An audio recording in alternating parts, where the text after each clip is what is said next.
bahasa, but peserta yang lain ya mendengarkan ya, karena nanti dari beberapa materi yang teman kalian sampaikan ini ya, nanti dia akan menjadi bahan untuk evaluasi kita ya, atau kuis kita di akhir. Oke. Kelompok 7 ready? Ibu sebentar, ada teman kelompok saya yang presentasi hari ini jaringannya masih jelek, Bu. Oke ya. Ini aja, gantian aja presentasinya. Iya, baik, Bu. Di apa? Beda-beda slide, beda-beda orang aja. Iya. Siapa yang jaringannya masih jelek? Ini yang namanya Luksa, Bu. Oke. Biar efektif Bentar ya, dimulai Ibu. aja ya, nggak apa-apa.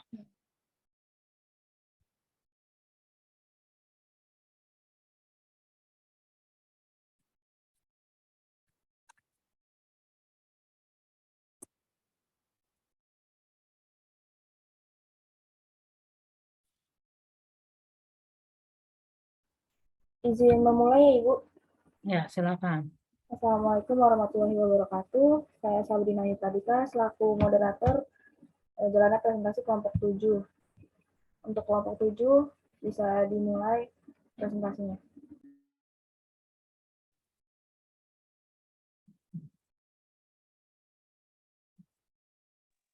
Oke, Assalamualaikum warahmatullahi wabarakatuh. Saya Keisha Aulia Rizkita dari kelompok 7. Di sini kelompok kami akan mempresentasikan tentang sistem kardiovaskular. Bisa di next. Yang pertama ada Jihan Laila, yang kedua saya sendiri Keisha Aulia Rizkita, dan yang ketiga ada Lutfi Puji. Bisa di next.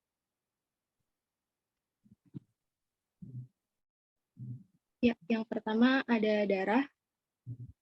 Ini akan dibacakan oleh Lutfi Puji.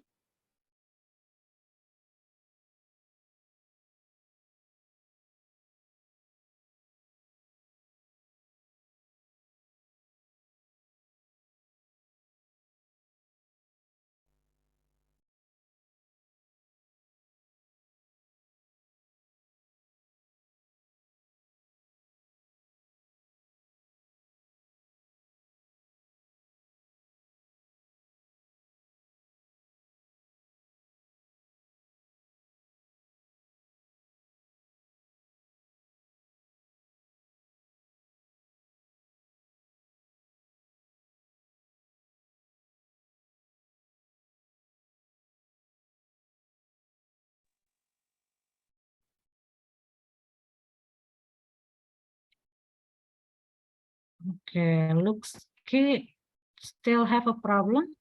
Maybe the other member of group can. Ibu maaf, internet saya lagi kurang, lagi nggak bagus, Ibu. Saya izin off cam ya, Ibu. Okay, go ahead. Ya, oke. Selanjutnya itu ada fungsi darah. Nah, jadi darah itu adalah kombinasi plasma dan sel-sel yang beredar di seluruh tubuh. Nah, fungsinya itu yang pertama ada memasok oksigen ke sel-sel dan jaringan. Jadi darah ini ngambil oksigen yang ada di paru-paru lalu disebarkan ke sel-sel yang ada di seluruh tubuh. Nah, selanjutnya itu ada mengangkut nutrisi dan hormon. Yang ketiga ada mengatur suhu tubuh. Jadi darah menyerap dan mendistribusikan panas ke seluruh tubuh. Selanjutnya ada menyembuhkan luka. Nah, pembuluh darah yang berperan dalam menyembuhkan luka ini adalah trombosit. Terus selanjutnya ada membawa limbah tubuh ke ginjal dan hati. Dan yang terakhir, darah ini berperan dalam melawan penyakit. Nah, pembuluh darahnya itu ada leukosit. Next. Selanjutnya itu ada komposisi darah. Nah, jadi darah ini terdiri atas 2 komponen. Yang pertama itu ada 55% plasma darah yang terdiri dari 92% air, 7% protein, 1% nutrien, dan hasil metabolisme yaitu yang terdiri dari gas pernapasan, enzim, hormon-hormon, serta faktor pembukuan dan garam-garam organik. Juga ada protein-protein. Terus yang kedua itu terdiri dari 45% sel-sel darah atau butir darah bagian padat. Nah, sel-sel darah atau butir darah bagian padat ini terdiri dari eritrosit atau sel-sel darah merah, terus leukosit atau sel-sel darah putih, dan juga trombosit. Next. Baik, selanjutnya ada eritrosit atau sel darah merah. Sel darah merah ini berfungsi untuk membawa oksigen dari paru-paru ke seluruh jaringan tubuh. Sel darah merah tidak mengandung nukleus atau organel. Selama perkembangan sel, struktur-struktur ini dikeluarkan untuk menyediakan ruang lebih banyak bagi hemoglobin. Ada 3 sifat anatomik eritrosit yang berperan dalam efisiensi pengangkutan O2. Yang pertama, eritrosit adalah sel datar berbentuk cakram yang mencekung di bagian tengah seperti donat dengan bagian tengah menggepeng. Bentuk bikonkav ini menyediakan area permukaan yang lebih luas untuk difusi oksigen dari plasma melewati membran masuk ke eritrosit. Juga ketipisan sel memungkinkan oksigen untuk berdifusi secara cepat antara bagian-bagian eksterior dan inferior sel. Sifat struktural kedua yaitu kelenturan membrannya.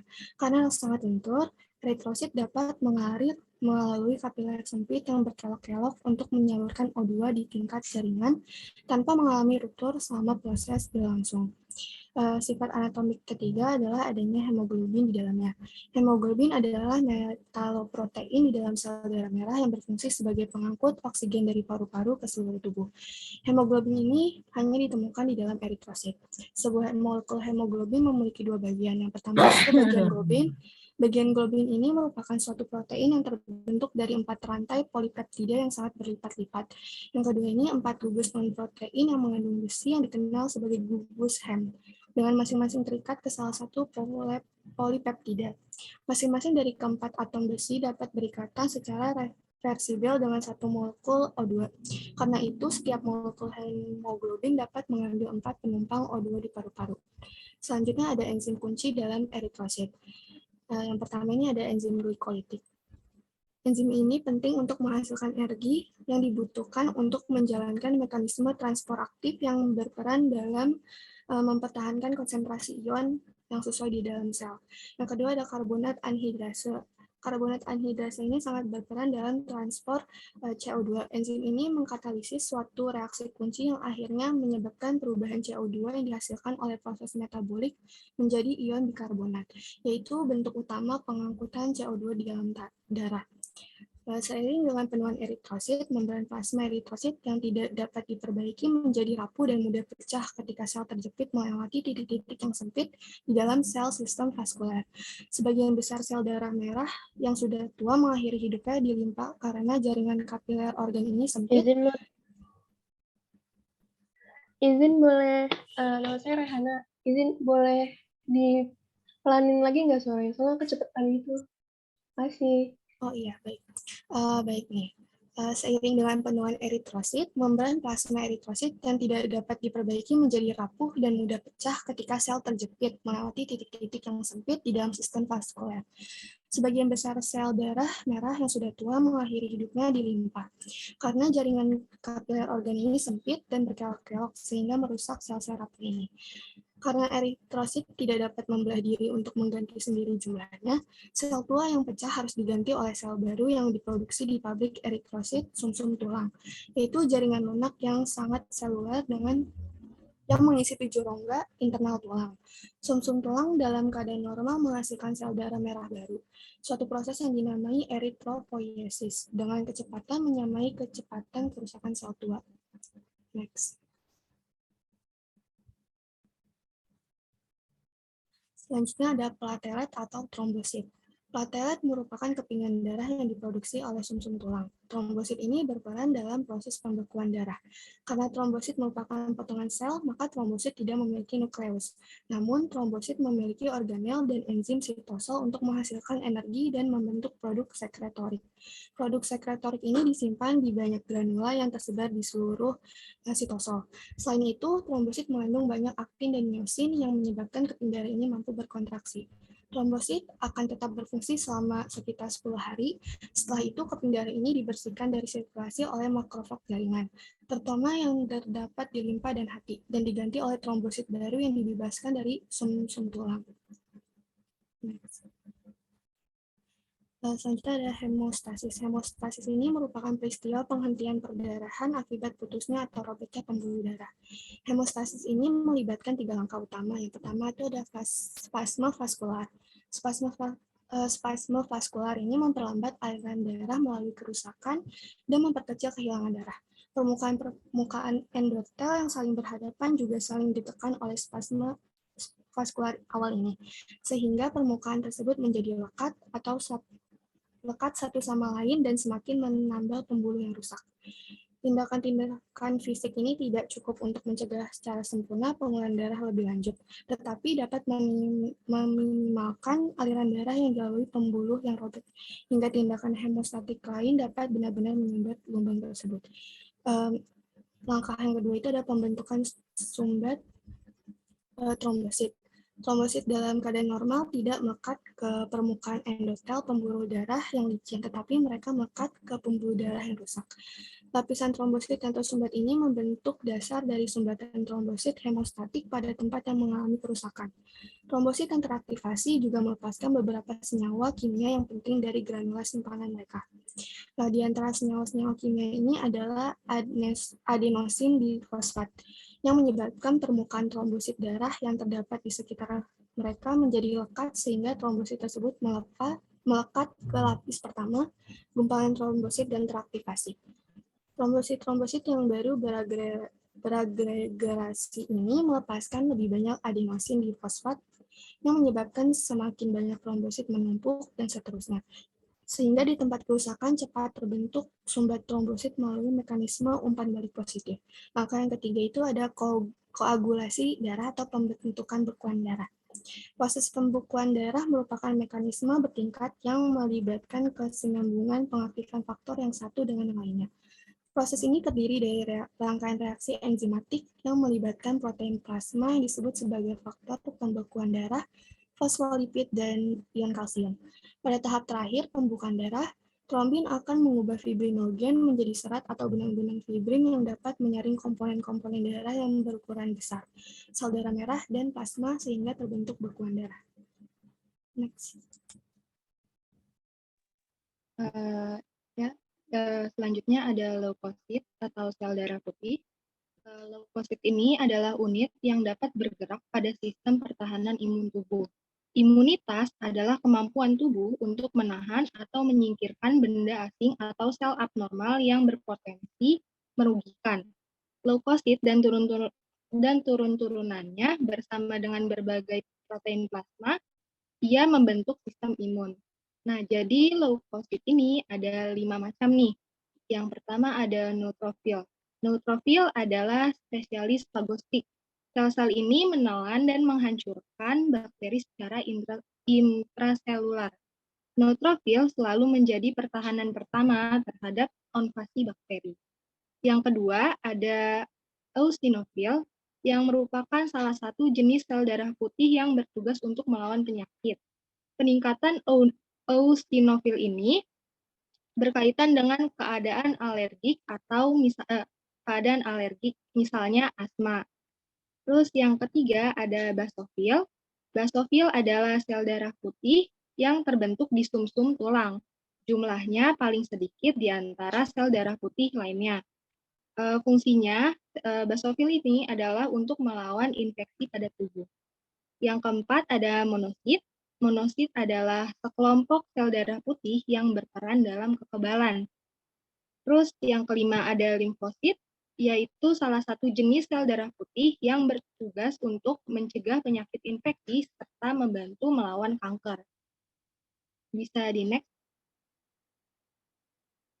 Lalu ada plasma. Plasma ini sebagai cairan yang terdiri dari 90% air. Air plasma bagi bahan-bahan yang dibawa oleh darah. Selain itu, plasma menyerap dan menyebarkan sebagian besar panas yang dihasilkan oleh proses metabolisme di dalam jaringan. Sementara, Suhu darah itu sendiri hanya mengalami sedikit perubahan. Ketika darah mengalir mendekati permukaan kulit, energi panas yang tidak dibutuhkan untuk mempertahankan suhu tubuh itu dikeluarkan ke lingkungan. Terdapat 3 jenis protein plasma, yaitu albumin, globulin, dan fibrinogen. Baik, selanjutnya ada jantung. Bisa di next. Selanjutnya ada struktur jantung. Yang pertama itu ada perikardium. Perikardium adalah sejenis membran sererosa yang menciptakan cairan serous untuk melumasi jantung selama berdenyut dan mencegah adanya gesekan yang menyakitkan antara jantung dan organ di sekitar jantung. Dinding jantung mempunyai fungsi untuk menyangga jantung dan menahan jantung agar tetap berada di posisinya. Dinding jantung terdiri dari 3 lapisan, yaitu lapisan epikardium atau lapisan terluar, lapisan miokardium atau lapisan tengah, dan lapisan endokardium atau lapisan dalam. Struktur jantung yang kedua ada katup. Jantung memiliki 4 katup yang melindungi aliran darah mengalir ke satu arah. Yang pertama ada katup tricuspidalis. Katup ini memiliki peran sebagai pengatur aliran darah antara serambi kanan dan bilik kanan. Yang kedua ada katup pulmonalis. Katup ini memiliki fungsi untuk bisa mengatur aliran darah dari bilik kanan ke arteri pulmonalis yang kemudian membawa darah ke paru-paru untuk mengambil oksigen. Yang ketiga ada katup mitral. Katup mitral ini memiliki fungsi untuk bisa menyalurkan darah yang kaya akan oksigen dari paru-paru yang mengalir dari serambi kiri ke bilik kiri. Dan yang keempat ada katup aorta. Katup aorta ini memiliki fungsi sebagai alat untuk membuka jalan bagi darah yang kaya akan oksigen untuk dilalui dari bilik kiri ke aorta. Struktur yang ketiga ada atrium. Terdapat 2 atrium, yakni atrium kiri atau serambi kiri dan atrium kanan atau serambi kanan. Fungsi dari atrium kiri adalah menerima darah yang berasal dari organ paru-paru mengandung oksigen, kemudian membawanya pada ventrikel kiri. Sedangkan atrium kanan berfungsi untuk menerima darah yang berasal dari seluruh bagian tubuh yang mengandung karbon dioksida yang membawa ke ventrikel bagian kanan. Struktur yang keempat ada ventrikel. Ventrikel bisa disebut juga dengan bilik. Terdapat 2 jenis ventrikel, yakni ventrikel kiri atau bilik kiri dan ventrikel kanan atau bilik kanan. Ventrikel kiri berfungsi menerima darah dari organ atrium serta membawanya menuju ke seluruh tubuh. Ventrikel kanan berfungsi menerima darah yang berasal dari atrium kanan, kemudian membawanya menuju ke paru-paru. Struktur yang kelima ada arteri pulmonalis. Arteri pulmonalis ini memiliki fungsi untuk mengganti kandungan karbon dioksida dengan uap air dalam darah menjadi oksigen. Yang struktur jantung yang keenam ada vena pulmonalis. Vena pulmonalis merupakan vena yang membawa aliran darah mengandung oksigen dari organ paru-paru menuju ke jantung di bagian atrium kiri. Vena pulmonalis berfungsi membawa darah yang mengandung oksigen kembali lagi ke jantung, yang selanjutnya akan diedarkan ke seluruh bagian tubuh manusia. Struktur yang ketujuh ada vena cava superior. Fungsi dari vena cava superior yaitu membawa kembali aliran darah yang mengandung karbon dioksida dari seluruh tubuh di bagian atas menuju ke jantung. Yang kedelapan ada vena cava inferior. Vena cava inferior berfungsi membawa darah yang berasal dari tubuh bagian bawah menuju ke atrium bagian kanan jantung. Struktur jantung yang 9 ada aorta. Letak aorta ini berada di bagian atas organ jantung. Aorta berfungsi untuk membawa darah yang mengandung zat oksigen dari bagian ventrikel kiri sampai ke seluruh tubuh manusia. Bisa di next. Baik, selanjutnya ada sirkulasi darah ke jantung. Sirkulasi ini dibagi menjadi 2 bagian, yaitu sirkulasi sistemik dan sirkulasi pulmonal. Yang pertama ini sirkulasi sistemik. Sirkulasi ini berlangsung ketika darah bersih yang mengandung oksigen mengisi atrium kiri jantung melalui vena pulmonalis setelah melepaskan karbon dioksida di paru-paru. Darah yang sudah berada di atrium kiri ini kemudian diteruskan ke ventrikel kiri jantung untuk disalurkan ke seluruh tubuh. Setelah itu, darah yang dipompa melewati aorta akan terus mengalir hingga ke bagian paling ujung di seluruh area tubuh. Darah lalu akan kembali menuju atrium kanan, yang selanjutnya masuk ke ventrikel kanan melalui katup tricuspidalis jantung untuk mengalami proses pembersihan darah. Yang kedua ada sirkulasi pulmonal. Sirkulasi pulmonal merupakan sirkulasi darah dari jantung menuju paru-paru dan sebaliknya. Sirkulasi ini berlangsung saat darah yang mengandung karbon dioksida dari sisa metabolisme tubuh kembali ke jantung melalui vena cava superior dan vena cava inferior. Selanjutnya, darah tersebut akan masuk ke atrium kanan dan diteruskan ke ventrikal kanan jantung. Setelah itu, darah akan dialirkan ke paru-paru melalui arteri pulmonalis untuk ditukar dengan darah kaya akan oksigen. Darah yang kaya akan oksigen tersebut akan kembali ke atrium kiri jantung untuk diedarkan ke seluruh tubuh. Bisa di next. Ya, yang selanjutnya ada sirkulasi fetal. Jadi sirkulasi fetal ini terjadi paralel, artinya sirkulasi paru dan sirkulasi sistemik berjalan secara sendiri-sendiri dan hubungan di antara keduanya terjadi melalui pirau intrakardiak. Sistem sirkulasi janin berbeda dengan sirkulasi postnatal karena paru-paru, ginjal, dan gastrointestinal dan janin belum berfungsi. Untuk memenuhi pertukaran gas, nutrisi, dan ekspresi janin sangat tergantung pada ibu yang difasilitasi melalui plasenta.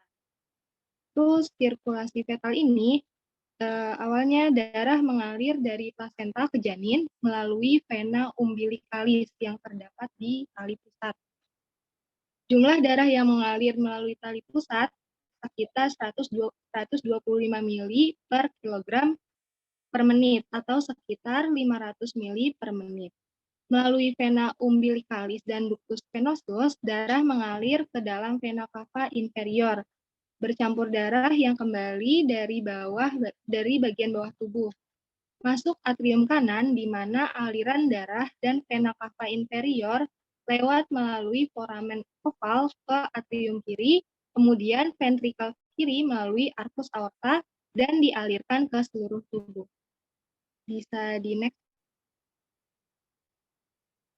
Terus darah yang mengandung karbon dioksida dari tubuh bagian atas memasuki ventrikel kanan melalui vena cava superior, kemudian melalui arteri pulmonalis besar meninggalkan ventrikel kanan menuju aorta melewati ductus arteriosus. Darah kembali ke plasenta melalui aorta, arteri iliaca interna, dan arteri umbiliacalis untuk mengadakan pertukaran gas selanjutnya. Foramen oval dan ductus arterius berfungsi sebagai saluran atau jalan pintas yang memungkinkan sebagian besar dari cardiac output yang sudah terkombinasi kembali ke plasenta tanpa melalui paru-paru. Sudah, bisa di next lagi. Yang sebelumnya. Lalu ada sirkulasi koroner.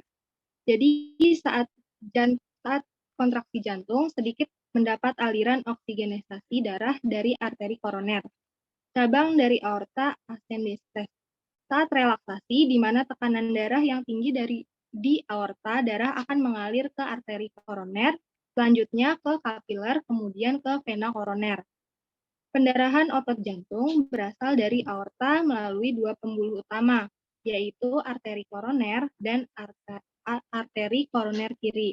Kedua arteri ini keluar dari sinus falsafa. Arteri koroner ini berjalan di belakang arteri pulmonal sebagai arteri koroner utama.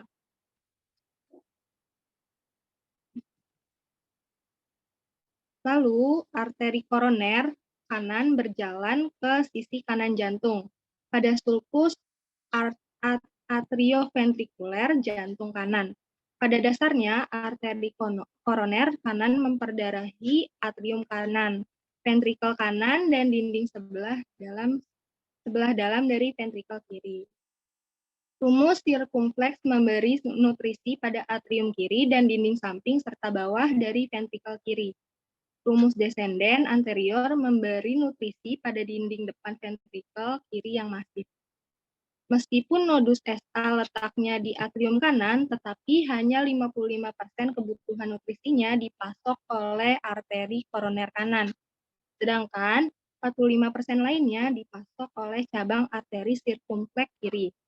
Nutrisi untuk nodus AV dan bundle of His dipasok oleh arteri-arteri yang melintasi kruk, yakni 90% dari arteri koroner kanan dan 10% dari arteri sirkumfleks.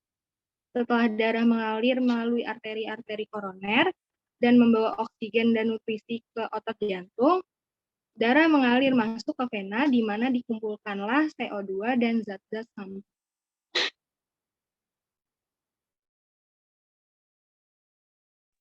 Oke, selanjutnya itu ada sirkulasi konduksi.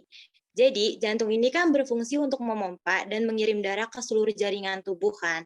Nah, buat menjalankan fungsinya ini, jantung itu perlu menciptakan yang namanya perbedaan tekanan. Karena darah itu mengalir dari tekanan darah tinggi ke tekanan darah rendah. Nah, jadi mekanismenya ini jantung itu memompa darah nih. Terus habis itu menghasilkan terjadilah kontraksi di jantung sehingga menyebabkan tekanan darah pada jantung itu lebih tinggi daripada pembuluh darah. Sehingga darah itu dapat mengalir dari jantung ke pembuluh darah. Nah, jadi kan dibutuhkan kontraksi kan. Nah, agar kontraksi antara atrium dan ventrikel ini berirama, perlu adanya aliran listrik jantung yang dihasilkan dan diatur oleh yang namanya sirkulasi konduksi. Jadi mekanismenya itu sinyal listrik yang dimulai di nodus SA atau terletak di atrium kanan ini merangsang atrium untuk berkontraksi. Kemudian sinyal listrik tersebut berjalan ke nodus atrioventikular yang terletak di septum yang berada di antara atrium. Sehingga beberapa saat sinyal listrik ini terpisah dan dialirkan melalui cabang kiri dan berkas his ke serabut Purkinje masing-masing ke setiap sisi jantung, serta ke endokrat di apeks jantung, kemudian berjalan lagi ke ventrikel sehingga menyebabkan kontraksi otot ventrikel. Sinyal listrik ini dihasilkan secara ritmis yang pada akhirnya menghasilkan kontraksi dan relaksasi jantung secara ritme yang terkoordinir. Nah, oleh karena itu, sirkulasi konduksi ini sangat penting untuk menjalankan fungsi dari jantung. Oke, selanjutnya itu ada sirkulasi jantung. Nah, sirkulasi jantung ini adalah interval dari akhir satu kontraksi jantung ke akhir kontraksi berikutnya. Sirkulasi jantung ini terdiri atas dua periode, yaitu periode kontraksi atau disebut dengan sistol, dan periode relaksasi atau disebut dengan diastol. Nah, selama sistol ini jantung itu memompa darah keluar ke arah seluruh tubuh. Nah, selama diastol jantung ini terisi dari darah-darah kotor jadi darah-darah kotor dari seluruh tubuh itu masuk ke jantung. Nah, itu namanya periode sistol. Terus kalau misalkan jantung ini memompa darah ke seluruh tubuh itu namanya periode sistol. Nah, periode sistol ini dimulai dari peningkatan tekanan ventrikel untuk pertama kali setelah katup mitral dan triskupit menutup. Hal ini juga dikenal dengan fase kontraksi isovolumik. Selanjutnya diikuti dengan ejeksi ventrikel cepat. Hal ini terjadi apabila tekanan ventrikel melebihi tekanan dalam aorta dan arteri pulmonal. Keadaan ini memaksa katup aorta dan pulmonal membuka sehingga menyebabkan darah keluar dengan cepat dari ventrikel. Pada periode sistolik ventrikel selanjutnya, tekanan ventrikel akan turun dan ejeksi ventrikel berkurang. Periode ini berlangsung sampai ejeksi ventrikel berhenti dan dimulainya periode diastol ventrikel. Nah, udah mulai nih darah kotor masuk ke dalam tubuh. Nah, fasenya itu pertamanya pada awal periode ini tidak ada darah memasuki ventrikel sehingga volume tidak bertambah. Keadaan ini juga dikenal dengan fase relaksasi isovolumik. Apabila tekanan atrium melebihi tekanan ventrikel, maka katup mitral dan triskupit akan membuka dan darah akan memasuki ventrikel dengan cepat. Keadaan ini juga dikenal dengan fase pengisian cepat. Pada pertengahan periode diastolik, hampir tidak ada aliran ke dalam ventrikel. Periode ini terjadi karena atrium dan ventrikel dalam keadaan relaksasi. Nah, pada akhir periode diastolik terjadi kontraksi atrium atau sentakan atrium dan darah yang tersisa akan diperas keluar dari atrium. Keadaan ini juga dikenal dengan fase pengisian lambat. Next. Oke, selanjutnya itu ada elektrokardiogram atau EKG. Jadi, EKG ini adalah pemeriksaan untuk mengukur dan merekam aktivitas listrik jantung. Nah, EKG ini dapat dilakukan untuk mendeteksi kondisi-kondisi seperti serangan jantung, kelainan otot jantung, gangguan irama jantung, penyakit jantung koroner, gangguan elektrolit, dan keracunan obat-obatan. Nah, fasenya itu ada 3 tahap. Yang pertama itu sebelum elektrokardiogram. Nah, jadi sebelum pemeriksaan ini, pasien bakal diminta untuk mengganti pakaian dengan baju yang disediakan oleh rumah sakit. Jika pasien memiliki rambut halus di bagian dada, nah perawat ini dapat menyuruh pasien untuk mencukurnya agar elektroda tidak sulit menempel di tubuh. Selanjutnya itu ada prosedur elektrokardiogram. Jadi yang pertama pasien bakal diminta ganti semua pakaian dengan jubah medis. Selanjutnya pasien bakal diminta untuk berbaring di tempat tidur. Selanjutnya 12 elektroda yang tersambung dengan mesin EKG bakal ditempelin di dada, lengan, dan tungkai. Selanjutnya nanti mesin EKG-nya bakal ngerekam aktivitas listrik jantung pasien dan menampilkannya dalam bentuk grafik gelombang listrik di monitor. Nah, selanjutnya nanti bakal dicetak tuh hasil EKG-nya, terus nanti bakal dianalisis oleh dokter ataupun perawat. Nah, selanjutnya setelah elektrokardiogram. Nah, setelah pemeriksaan EKG, pasien dapat melakukan aktivitas seperti biasa, kecuali jika tenaga kesehatan menyarankan pasien untuk membatasi aktivitas karena adanya suatu penyakit. Oke, next. Oke, jadi komponen yang ketiga dari sistem kardiovaskular yaitu adalah pembuluh darah. Next. Nah, jadi pembuluh darah ini terdiri dari 3 bagian. Yang pertama itu ada arteri, yang kedua ada vena, dan yang ketiga ada kapiler. Arteri ini berfungsi untuk mengalirkan darah yang mengandung oksigen. Kalau vena berfungsi membawa darah kembali ke jantung, darah-darah kotor dibawa kembali ke jantung. Terus yang ketiga ini ada kapiler. Kapiler ini berfungsi untuk menjadi tempat pertukaran gas, nutrisi, dan limbah. Next. Nah, yang pertama ada prinsip sistem arteri. Karakteristik strukturnya yang pertama, arteri itu terdiri dari 3 lapisan. Lapisan terluar merupakan jaringan keras, lapisan tengah adalah otot yang membuatnya elastis dan yang kuat, dan lapisan yang ketiga yaitu lapisan dalam yang berupa sel epitel atau endotel yang halus sehingga darah mengalir dengan mudah tanpa hambatan. Fungsi pembuluh darah arteri ini yaitu membawa darah yang kaya akan oksigen dari jantung ke seluruh tubuh. Darah dipompa keluar dari jantung melalui aorta. Aorta ini kemudian bercabang menjadi struktur yang lebih kecil atau arteri yang menyebar ke seluruh tubuh. Ketika jantung memompa darah, dinding otot arteri akan mengembang sehingga terisi darah. Ketika jantung rileks atau relaksasi, arteri akan mengencang kontraksi dengan kekuatan yang cukup kuat untuk mendorong darah ke seluruh tubuh. Hal ini akan menciptakan sistem sirkulasi yang efisien. Bisa di-next. Dan yang kedua adalah prinsip kapiler. Dibandingkan dengan jenis pembuluh lainnya, pembuluh kapiler ini memiliki ukuran yang sangat kecil, bahkan hanya dapat dilihat melalui mikroskop. Letaknya di dalam jaringan tubuh dan mengangkut seluruh darah dari arteriola ke venula. Pembuluh kapiler paling banyak ditemukan pada jaringan dan organ yang aktif secara metabolik, contohnya otot dan ginjal.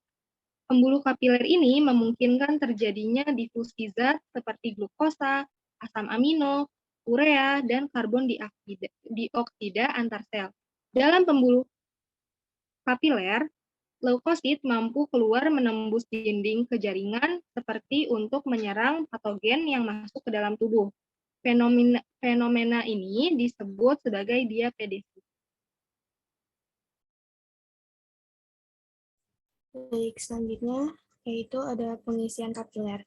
Pengisian kapiler merupakan suatu proses pengembalian darah ke sebagian sistem kapiler setelah suplai darah telah terputus sebentar. Indikasi umum dari dehidrasi dan penurunan perfusi perifer disebut dengan capillary refill test atau CRT. Tes CRT ini sering disebut sebagai tes kuku pucat. Perubahan sirkulasi kapiler dapat dievaluasi dengan memeriksa kulit dan selaput lendir. Untuk mengevaluasi waktu pengisian kembali kapiler, dapat dilakukan dengan membalik bibir atas dan menekan selaput lendirnya dengan jari. Secara fisiologis, dalam waktu kurang dari 3 detik, darah akan kembali mengisi kapiler. Warna selaput lendir tersebut kembali ke warna semula.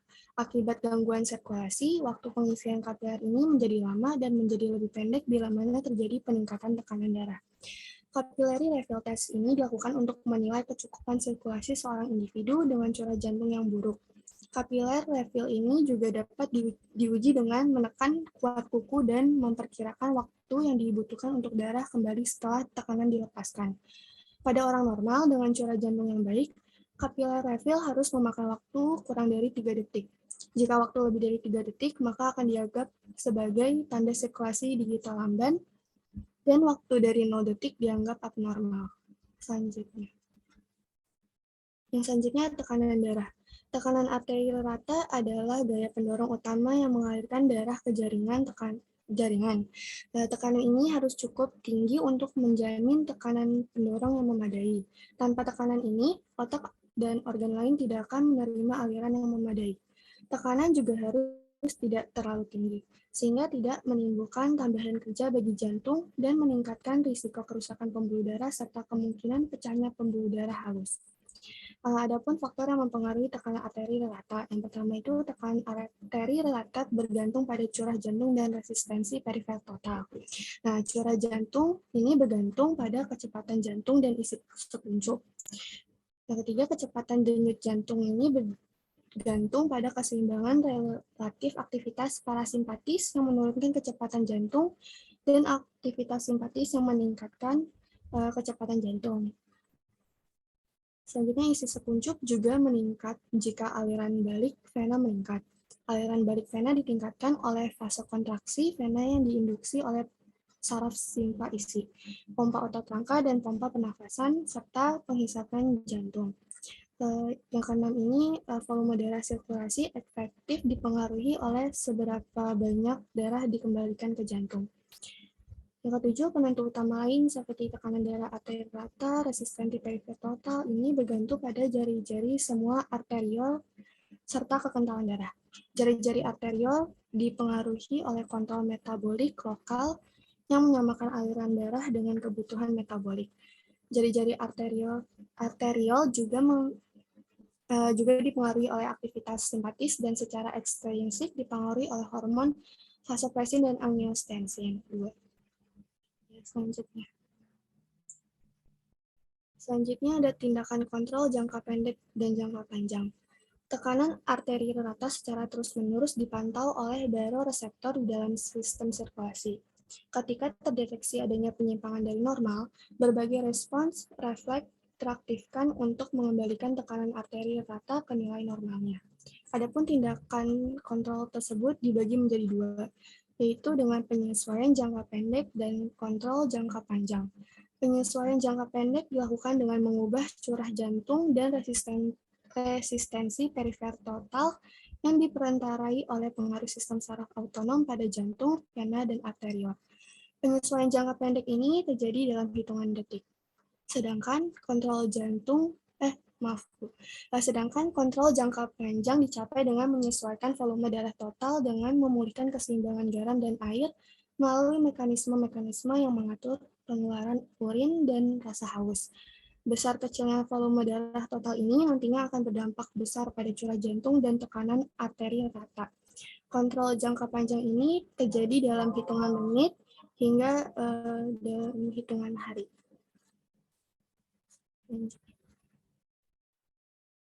Baik, sekian presentasi dari kelompok 7 mengenai sistem kardiovaskuler. Selanjutnya akan saya kembalikan kepada moderator. Terima kasih. Baik, terima kasih kelompok 7. Selanjutnya akan masuk ke sesi diskusi. Dan perwakilan kelompok yang memiliki pertanyaan bisa segera ditanyakan ke kelompok 7.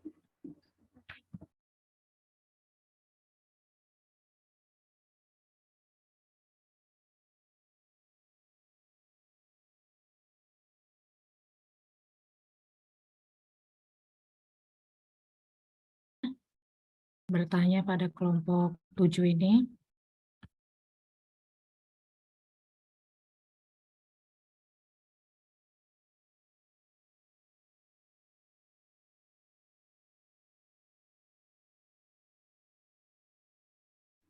Baik, sudah ada yang bertanya dari Aura. Boleh, silakan bertanya. Izin masuk moderator, nama saya Aura Nanda Aulia. Izin bertanya, tadi kan ada persoalan dari sistol-distol. Nah, saya pernah dengar kalau misalkan untuk cek tekanan darah itu dilihat dari sistol-distol. Nah, itu tuh gimana cara kita tahu sistol-distol dari pemeriksaan tekanan darah? Terima kasih. Terima kasih Aura. Untuk kelompok 7, apa bisa dimengerti pertanyaan dari Aura? Bisa.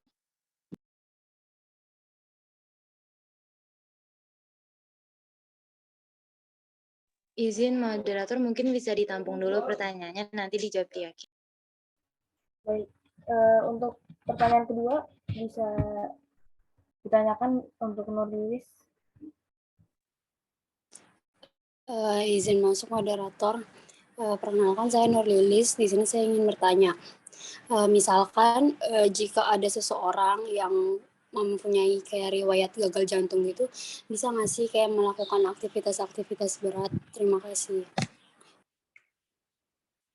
Baik, terima kasih Nurlilis. Bagaimana kelompok 7, apa bisa dimengerti pertanyaan dari Nurlilis?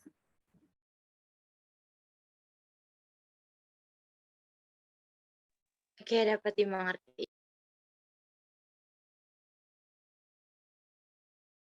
Ya, saya perwakilan dari kelompok 7 izin menjawab pertanyaan dari Aura. Nah, jadi untuk memeriksa tekanan darah itu pakai alat pengukur tekanan darah, namanya itu tensimeter. Nah, nanti bakal ada 2 angka gitu. Nah, angka yang di atas itu menunjukkan tekanan sistolik, sedangkan angka di bawah itu menunjukkan tekanan diastolik. Nah, kalau misalkan tekanan darahnya itu yang keluar angkanya kurang dari 120/80,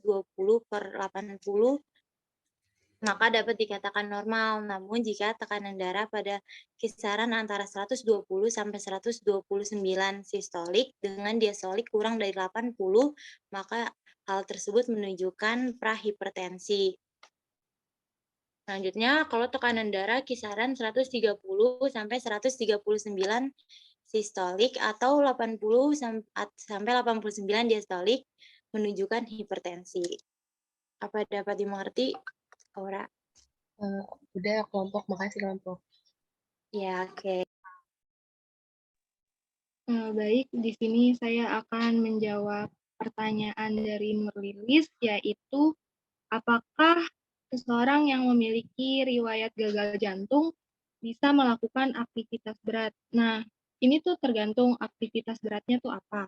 Seperti misalnya kalau mau melakukan olahraga berat nih, kalau misalnya olahraga berat, sebaiknya dihindari olahraga beratnya itu. Jadi, gimana ya? Penting untuk kita mengetahui olahraga apa yang kita akan lakukan. Jadi, kalau misalnya orang yang pernah gagal jantung, misalnya dia pengen olahraga nih seperti mengangkat barbel 20 kilogram. Jadi yang terjadi dalam tubuh kita saat kita mengangkat barbel yang berat itu, tubuh akan terjadi kenaikan tekanan darah. Secara normal, tubuh kita akan berusaha melawan gaya yang ada di barbel yang kita angkat. Jadinya, saat kita melakukan aktivitas yang berat-berat kayak gitu, jantung akan mendapatkan beban yang sangat berat. Tentunya hal ini harus dihindari oleh orang-orang yang pernah terkena penyakit jantung. Seperti itu. Apakah terjawab, Nurlilis? Iya, sudah terjawab. Terima kasih.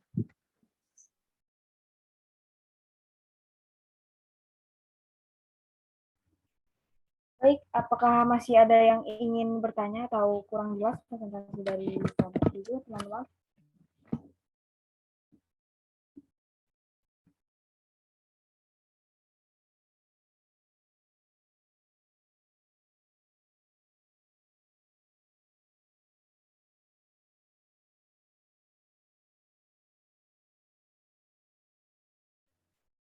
Baik, mungkin sudah tidak ada yang ingin ditanyakan.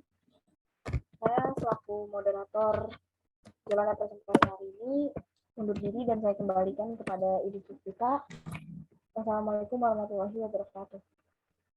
Waalaikumsalam warahmatullahi wabarakatuh. Okay, give applause to group 7 ya. Okay. Your presentation so good and really complete ya.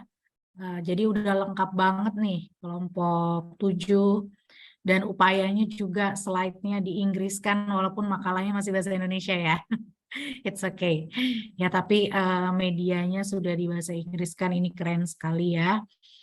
Oke, jadi untuk RKI kelas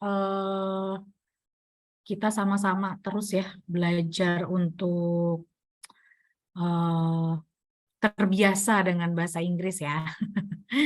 Jadi nanti harapannya kalau kalian punya impian kerja di luar negeri ya, itu sudah menjadi habitual activity ya, conversation with English every day.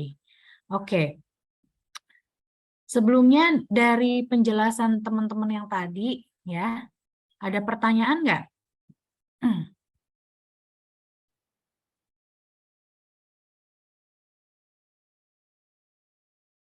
Oke, udah jelas ya?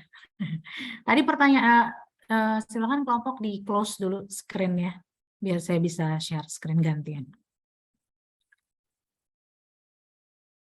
Oke, tadi juga beberapa teman yang nanya sudah mencoba untuk menganalisis ya, bahkan sampai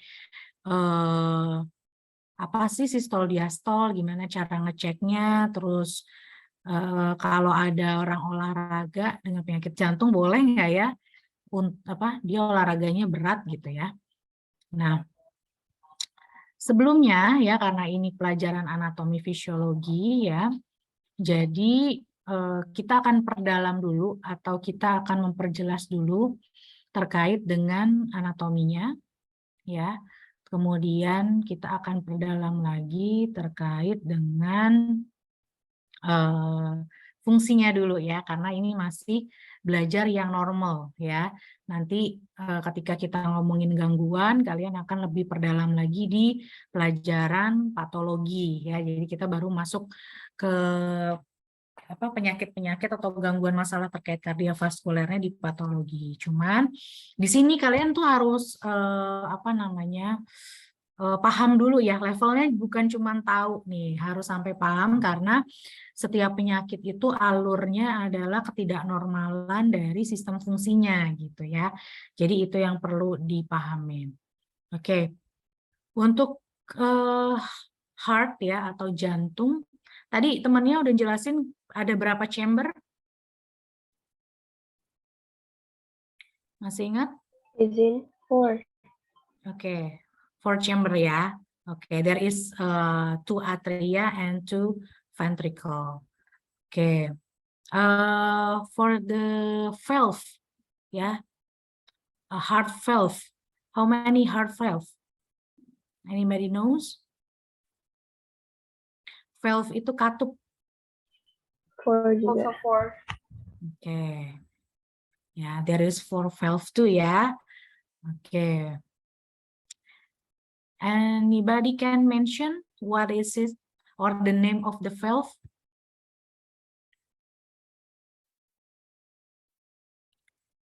Yes, ma'am. Want to mention? Yang pertama ada tricuspid valve, tricuspid valve, terus ada pulmonary valve, sama mitral, yang keempat ada aortic. Oke, good ya Sabrina. Jadi kalau mitral valve kadang juga ada yang bilangnya dia bicuspid valve ya. Jadi jangan bingung ya kalau misalnya ketemu, oh ini ada bicuspid valve ya.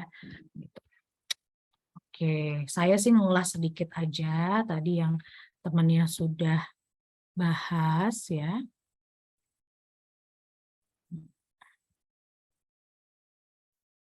Oke, slide saya kelihatan udah? Terlihat Ibu. Oke, ini ya yang tadi kita bahas ya, bahwa cardiovascular system itu the main functionnya itu distributed blood ya, distributed blood to all the part of our body ya. And what it's contained in the blood, it's contain oxygen ya, nutrient, cell waste, hormones, other substance ya, for body hemostasis ya, to and from cells. Jadi darah itu tuh banyak isinya ya. Yang utama adalah oksigen.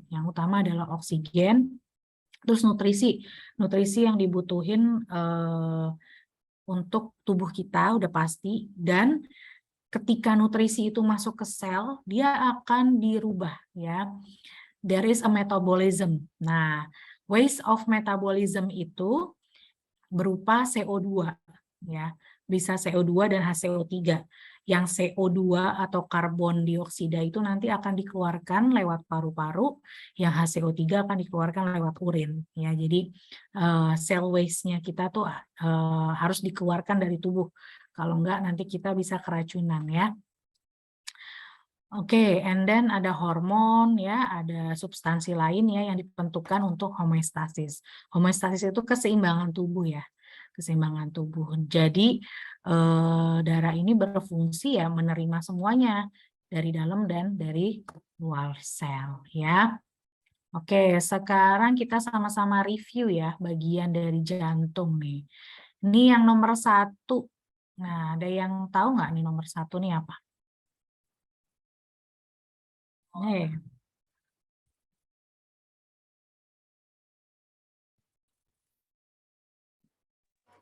Izin menjawab, Ibu. Vena cava superior bukan, Ibu? Oke, vena cava superior, good ya. Oke, nomor 2-nya ada yang tahu? Di sini, Bu. Vena cava inferior. Ya, vena cava inferior ya. Jadi aliran darah balik ya, aliran darah balik ke jantung itu didistribusikan lewat vena cava superior. Superior itu means atas ya. Kalau kalian belajar istilah anatomi kan superior atas, inferior itu bawah ya. Dua-duanya namanya vena cava ya gitu. Jadi the blood return to heart ya, kembali ke jantung ya, darah itu lewat 2 vena cava ini. Nah, terus ini akan masuk ke nomor 3. Jadi apa nih nomor 3 ini?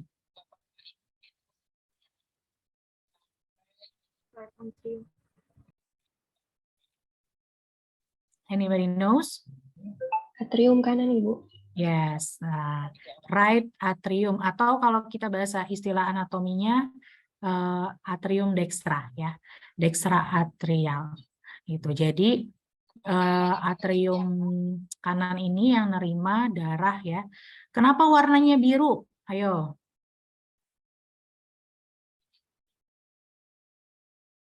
Kenapa warnanya biru? Ini gambarnya. Ya. Karena izin menjawab, karena kaya akan oksigen. Kaya atau miskin? Karbo, Ibu. Nah, jadi ini sebenarnya semua darah tuh warnanya merah ya. Bedanya adalah dia lebih gelap. Kalau kalian nanti ngambil darah ya, dia lebih gelap. Tapi kalau penampang anatomi, kita selalu bedakan warna merah dan biru. Biar mempermudah mengetahui bahwa yang biru itu adalah yang miskin oksigen dan kaya karbon dioksida. Ya, kayak rich of carbon dioxide ya. Nah, kalau yang warnanya merah, memang kalau nanti kalian ngambil darah arteri itu terang sekali ya gitu. Jadi warnanya tuh merahnya beda gitu ya sama darah yang biasanya kita keluar kalau kita luka ya. Kan kalau kita luka agak-agak gelap. Nah, kalau darah arteri itu benar-benar merah terang gitu ya. Jadi itu kaya dengan oksigen ya. Darah yang warnanya terang merah itu kaya dengan oksigen. Oke. Kemudian darah dari nomor 3 akan dibawa ke nomor 5. Apa tuh nomor 5? What's the name of number 5? Oke, right ventricle ya. Right ventricle or ventricle dextra ya. Nah, terus dia akan lewat katup atau valve yang nomor 4 tuh. Valve yang nomor 4 namanya? Triskupit. Apa? Triskupit, Bu. Ya, tricuspid dalis ya, atau tricuspid boleh. Ya, kenapa tricuspid? Karena sebenarnya valve-nya kalau dilihat dari penampakan anatomi dia ada 3 gitu ya. Beda sama yang lain-lain cuma 2. Ini valve-nya kalau dia itu ada 3, makanya namanya tricuspid dan ini khusus ada di jantung sebelah kanan gitu. Oke, terus di darah yang dari ventricle kanan ini kan kaya akan CO2. Dia harus dikeluarin ya. Keluarinnya lewat organ yang namanya paru-paru. Maka dia akan didorong, akan diejeksi ke paru-paru ya. Lewat pembuluh darah yang namanya yang nomor 7. Apa pembuluh darahnya yang nomor 7 namanya? Izin menjawab, Ibu, arteri pulmonalis. Oke, good ya, arteri pulmonalis. Arteri pulmonalis berarti pulmo itu artinya paru-paru ya, jangan bingung. Nah, sudah pasti berarti kalau nomor 6 nama valve-nya apa? Pulmonal. Nah, katup pulmonal ya gitu. Nah, di sini jangan bingung ya. Kalian pasti berpikir nanti arteri itu semuanya warnanya merah. Tapi tidak di jantung ya. Arteri pulmonalis itu warnanya adalah biru karena dia kaya CO2. Ini satu-satunya arteri yang dia kaya CO2. Arteri yang lain itu kaya O2. Paham ya? Gitu. Oke, terus nanti di paru-paru akan bertukar ya, ada pertukaran oksigen, gas exchange from O2 and CO2 ya, oxygen and carbon dioxide. Nah, carbon dioxide out and oxygen in into the enter the heart again ya. Oke, nanti dia akan masuk nih ke nomor 9. Nomor 9 itu apa kira-kira? Atrium kiri, Bu. Atrium kiri, Bu. Ya, betul, left atria ya. Left atria lewat nomor 8. Nomor 8 apa berarti? Vena pulmonalis bukan, Bu? Vena pulmonal ya. Karena tadi ya darahnya tuh dari paru-paru mau dibawa lagi ke jantung ya. Jadi namanya adalah vena pulmonalis ya. Vena pulmonalis bawa darah ke dalam atrium kiri ya. Atrium kiri. Nah, darah dari atrium kiri dia akan pindah ke nomor 11. 11 berarti apa namanya?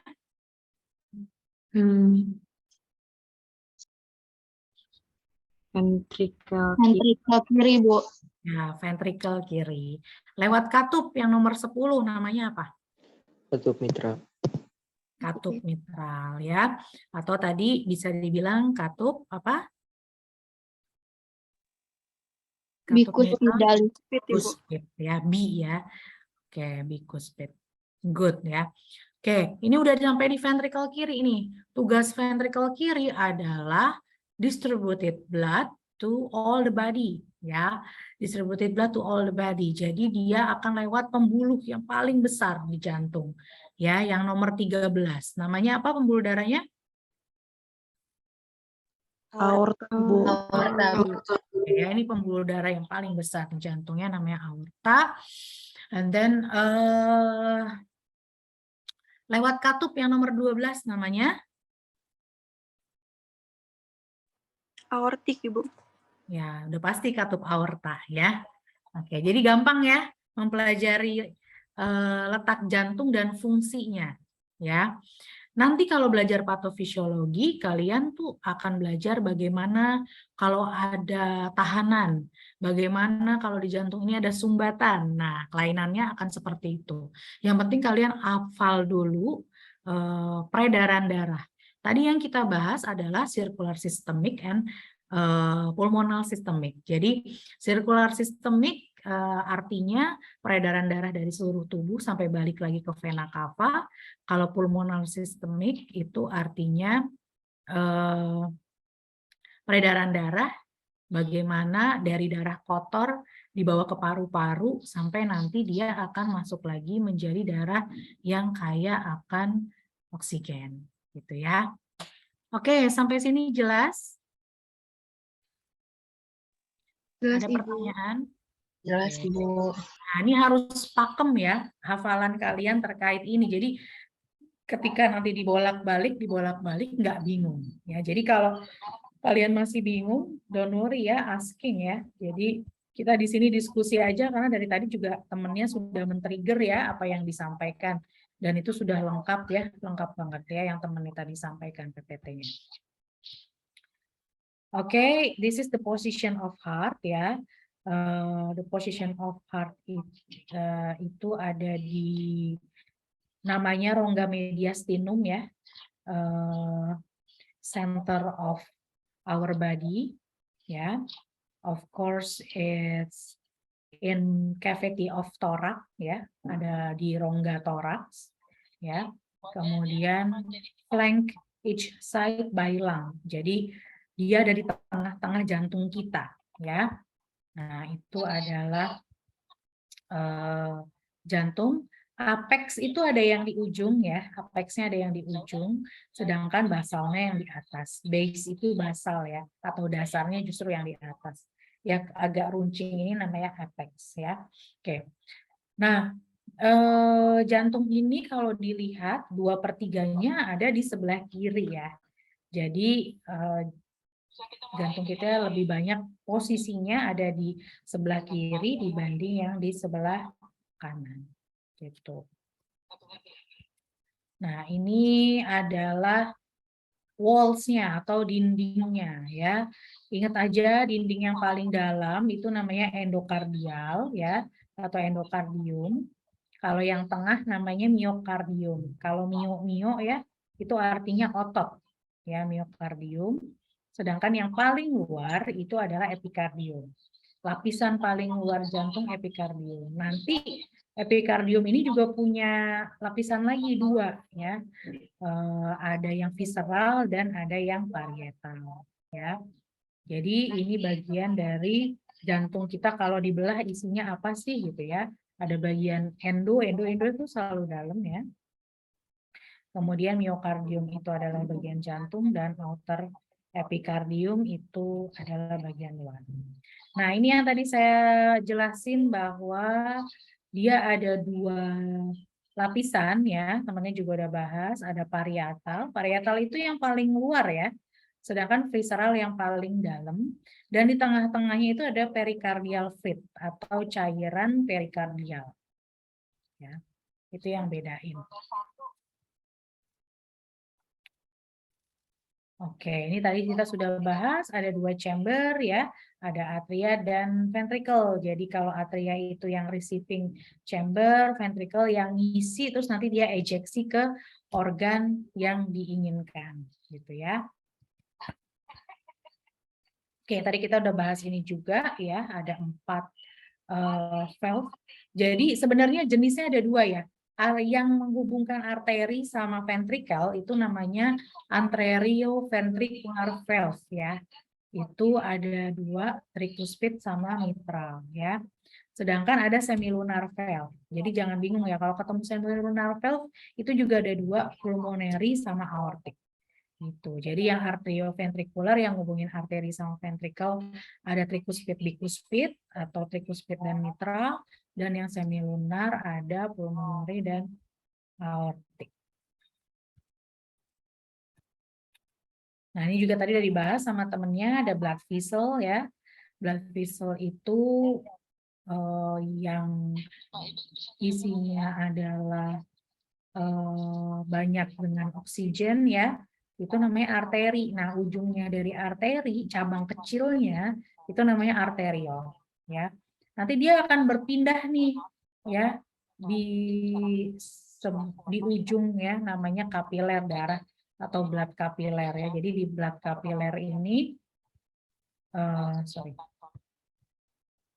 di sini ya blood capillaire itu akan ngecil ya blood capillaire-nya. Oke. Di sini blood capillary dia akan bertukar ya, oksigen akan bertukar ya, CO2 akan bertukar ya, sehingga nanti waste produknya itu akan dibawa lewat venula ya, venula. Nih, venula, terus masuk lagi nanti ke vena gitu ya. Itu adalah proses dari perpindahan peredaran darah mulai dari arteri, arteriol, kapiler, venula sampai vena, nanti balik lagi ke pembuluh darah. Oke. Nah, sebenarnya pembuluh darah kita bukan cuma itu ya, tapi di seluruh tubuh. Seluruh tubuh kita ada vena, di seluruh tubuh kita ada arteri. Ya, yang warnanya merah adalah arteri, yang warnanya biru adalah vena. Sebenarnya di kanan kiri juga ada ya. Yang perlu kalian pahamin nanti sebagai perawat ya, kalau kita diminta ngambil darah atau ngobatin memberi obat via jalurnya vena, ya kita harus tahu nih vena-venanya dari tubuh pasien itu ada di mana saja gitu. Terus arteri-arteri yang bisa diambil darahnya di mana aja gitu ya. Biasanya kita ambil di daerah radialis, brachialis ya, atau di daerah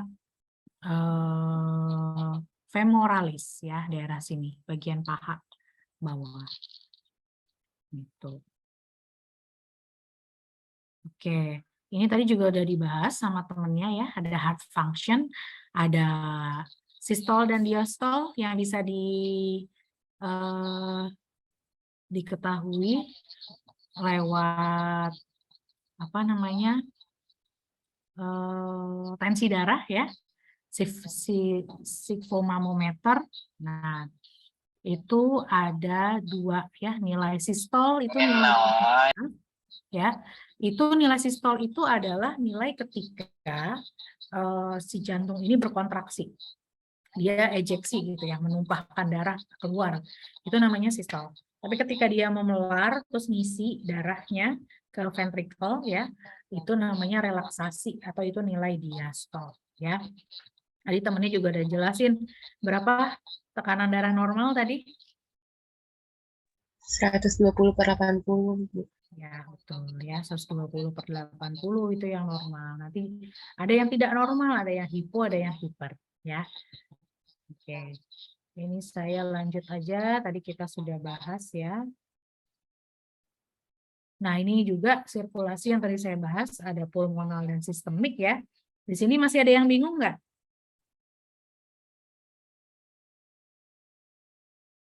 Jangan ragu-ragu ya, kalau mau bertanya ya. Oke, nggak ada yang mau tanya, berarti udah bagus ya. Udah keren-keren nih. Nah, sekarang kita ke koronari sirkuler. Ini juga tadi sudah dibahas sama temennya ya. Jadi dari jantung sendiri itu kan butuh makanan ya, butuh nutrisi. Maka yang menutrisi otot-otot jantung ya pembuluh darah koroner. Jadi pembuluh darah koroner ini tuh kecil ya. Dan mungkin kalian juga pernah dengar ya ada penyakit jantung koroner. Nah, penyakit jantung koroner itu di mana pembuluh darah-darah yang kecil-kecil ini kesumbat ya, yang menyebabkan serangan jantung. Ya. Jadi juga sudah dibahas, dia ada dua sebenarnya ya, right coronary artery sama left coronary artery, cuman yang left itu dia bercabang dua ya. Ada yang memperdarahi bagian bawah, depan ya, namanya left anterior descending, sama yang muter ke belakang. Jadi jantung yang bagian belakang itu diperdarahi oleh arteri circumflex gitu ya. Ya, jadi ini gambarnya ya, darahnya tetap sama-sama dari aorta ya, karena kan aorta dia memperdarahi ke seluruh tubuh gitu ya, ke seluruh bagian tubuh. Nah, di sini ada dua, ini yang bagian kanan right arterinya ya, terus yang di sini yang left coronary ascendant, terus yang circumflex dia ke belakang. Ini juga tadi temannya sudah bahas ya, ada sirkulasi fetal di mana memang Ini khususnya pada ibu hamil ya. Ibu hamil yang dia juga harus mentransfer darah ya, mentransfer darah untuk sampai ke plasenta. Biasanya lewat vena umbilikalis ya yang ada di tali pusat ya. Jadi tali pusat itu buat anak kecil ya, buat anak bayi ya emang untuk sumber makanannya ya, untuk sumber makanannya. Jadi dia mengalirnya juga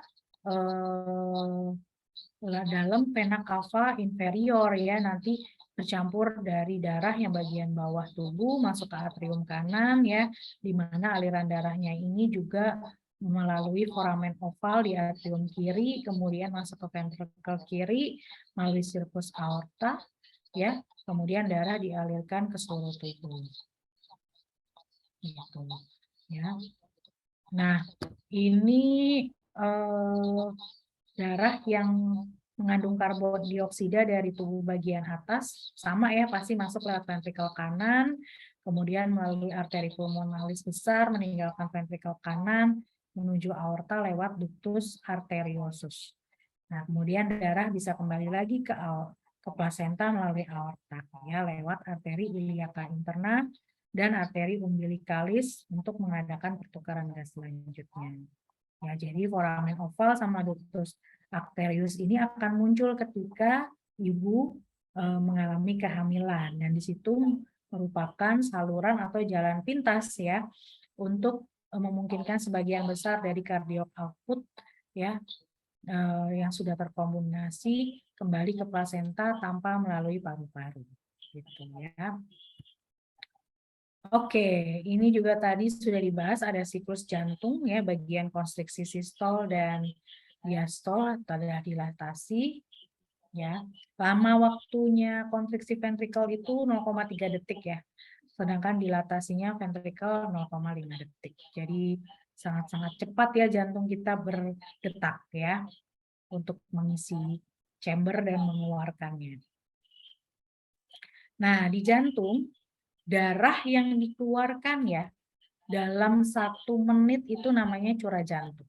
Ya, jadi selama 1 menit jantung ini memompa ya dari ventrikelnya, itu namanya curah jantung. Nanti kalian akan belajar yang namanya gangguan curah jantung, di mana kalau orang-orang yang mengalami gangguan jantung ya itu udah nggak bisa memompa darah secara penuh ya, ibaratnya kalau karetnya udah melar ya, maka darah yang tertinggal di chamber itu juga ada. Itu yang biasanya dibilang penyakit congestive heart failure ya, atau penyakit gagal jantung.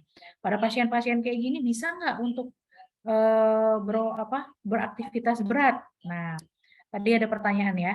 Jadi kalau olahraga berat itu sangat sulit ya buat pasien-pasien, karena jalan aja itu udah capek pada pasien-pasien congestive heart failure ya, apalagi olahraga yang berat. Jadi olahraganya biasanya hanya jalan yang kita sarankan, olahraga berenang kalau masih kuat ya, tapi kalau enggak sebaiknya hanya jalan ya. Oke. Nah, terus di jantung juga ada volume sekuncup ya. Ini adalah darah yang dipompakan ventrikel setiap sistol ya, setiap sistol. Nah, jadi curah jantung itu adalah isi sekuncup ya, isi sekuncupnya atau volume sekuncupnya dikali dengan frekuensi denyut jantung dalam waktu per menit ya. Jadi selama 1 menit ya, jantung kita tuh mompa hampir kurang lebih 5 liter ya, karena isinya tuh sekali tadi kan setiap 0,3 detik ya, dia akan mompa terus 120 cc gitu ya. Kalau diumpamakan isi sekuncupnya 80 cc ya, dengan residu 40 cc, maka setiap menit ya, darah yang akan keluar itu kurang lebih 5 liter ya. Jadi tubuh kita ini darahnya banyak ya. Darahnya banyak ya, cairannya banyak, itu adalah komponen yang paling besar di tubuh kita. Gitu. Oke, ada yang pernah dengar bunyi jantung?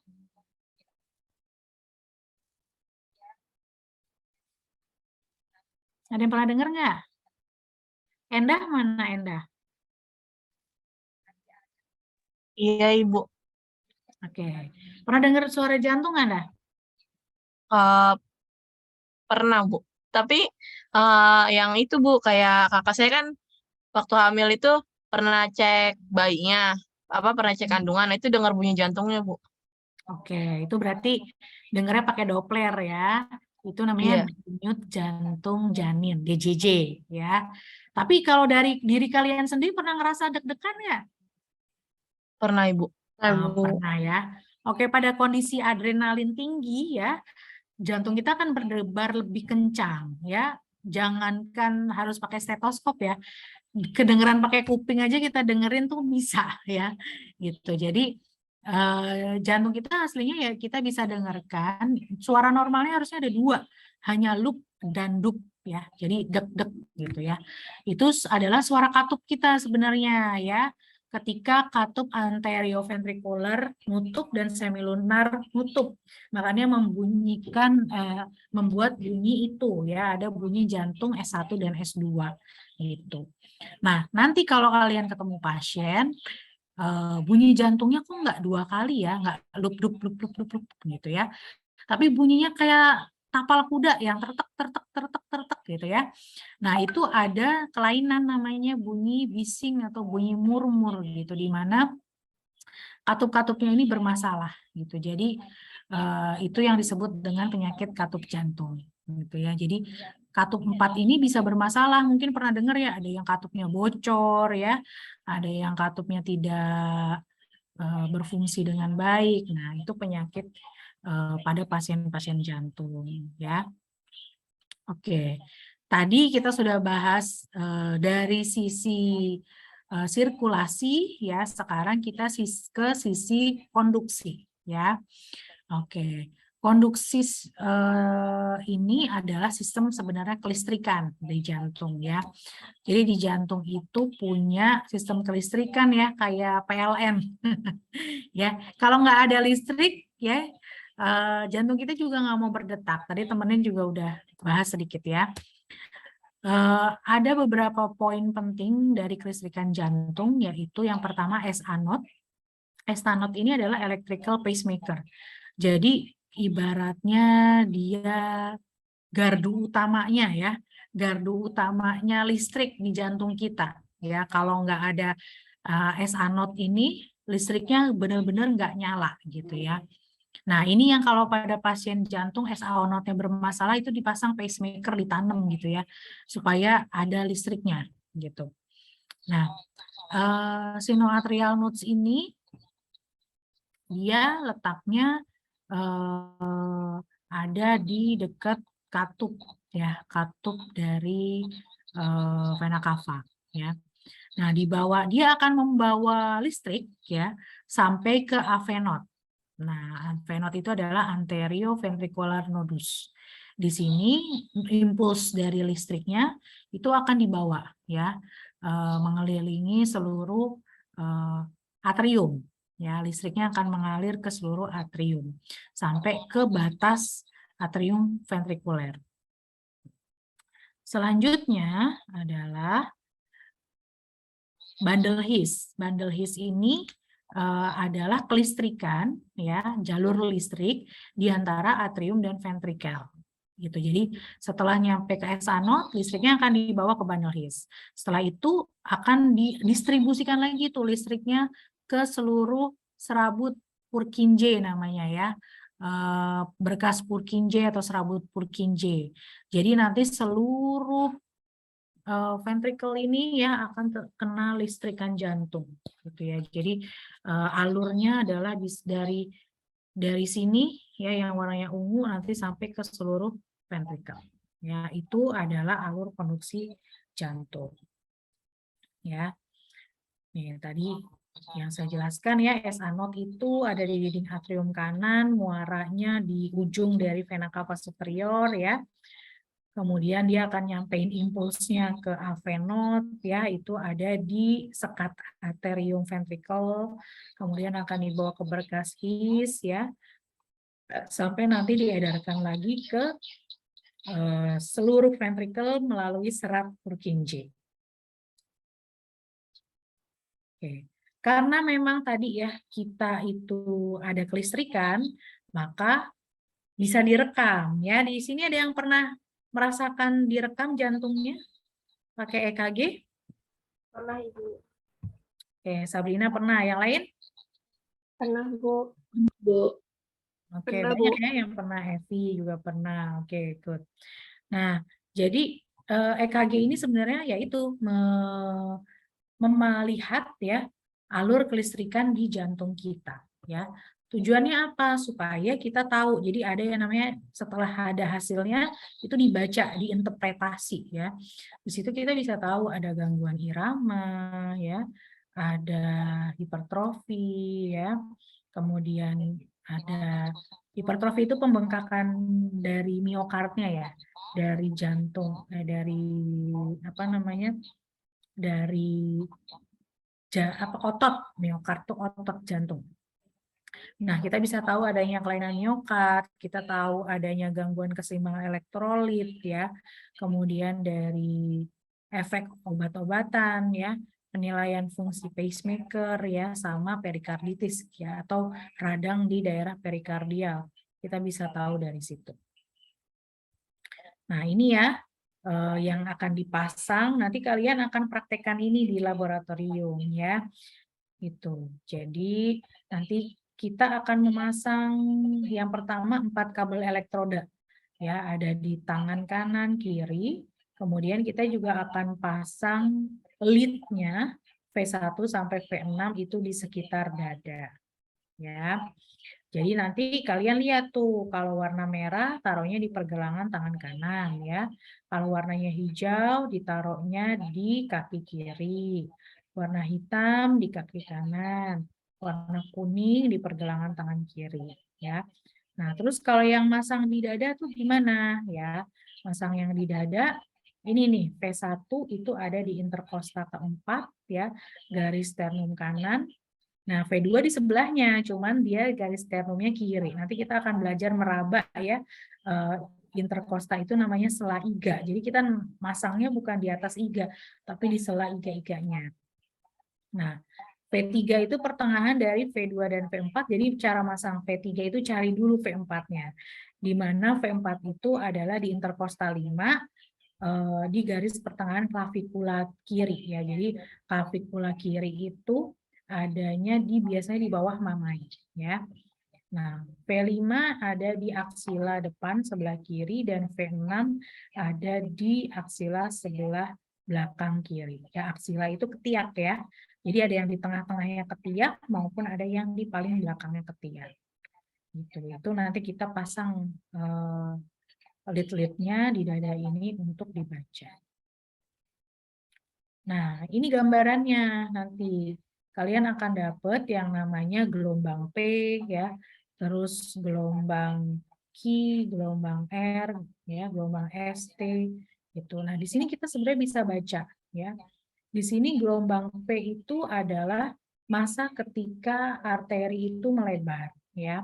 Terus gelombang QRS itu adalah masa ketika ventrikel melebar ya.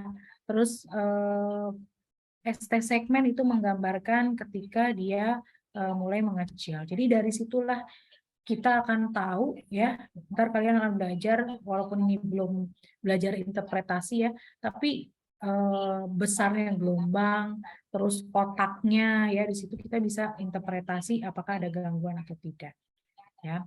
Oke, ini Ibu kasih gambaran dulu ya, walaupun kita baru tahunya yang normalnya.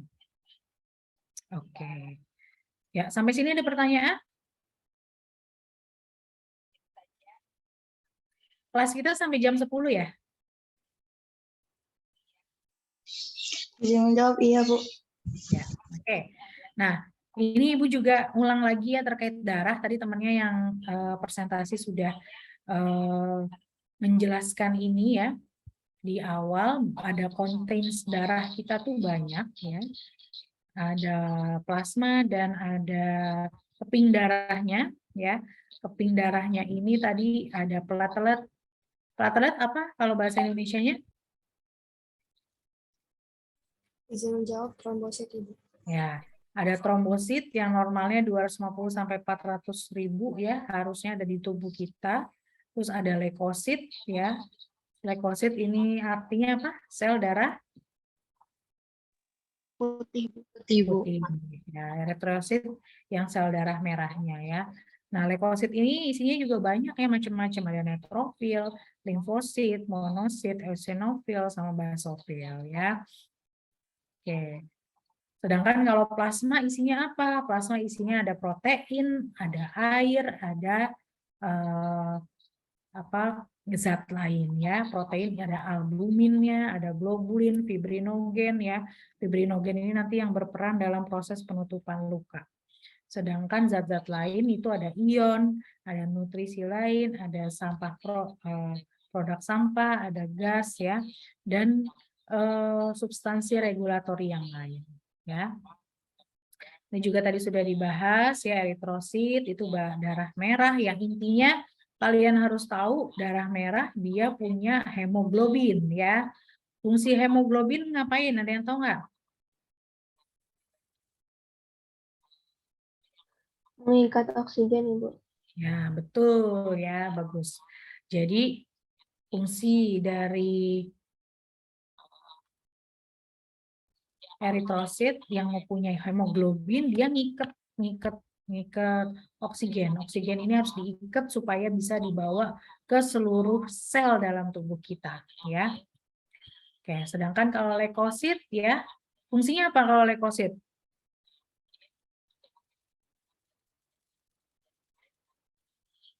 Izin jawab, Ibu. Fungsinya untuk melawan berbagai mikroorganisme yang menyebabkan infeksi. Oke, good ya. Jadi memang nih, ini ibaratnya tubuh kita, anggota perangnya leukosit ya, sel darah putih.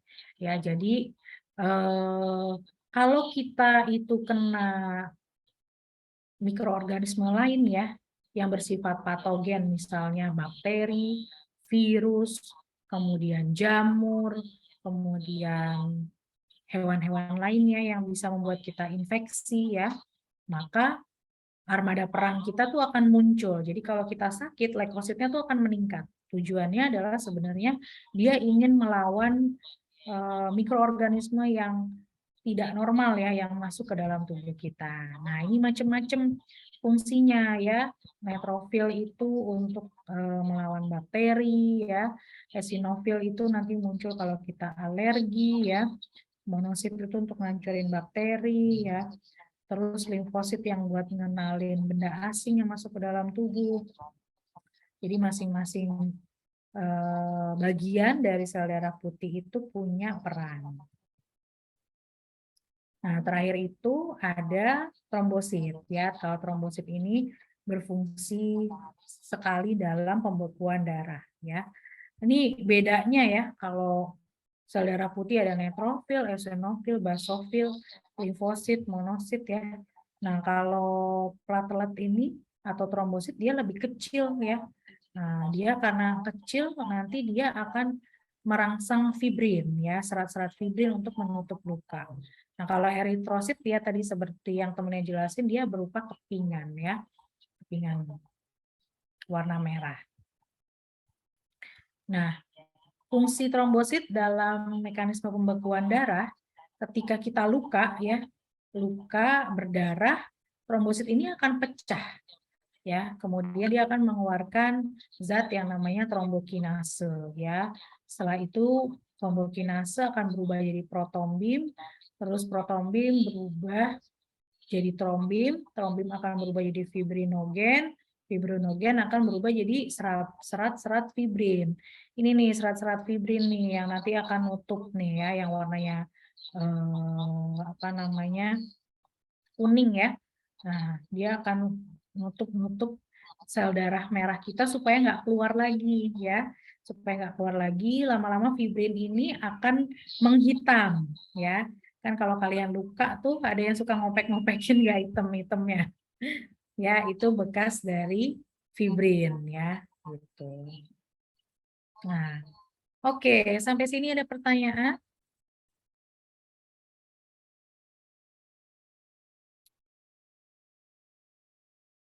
Oke.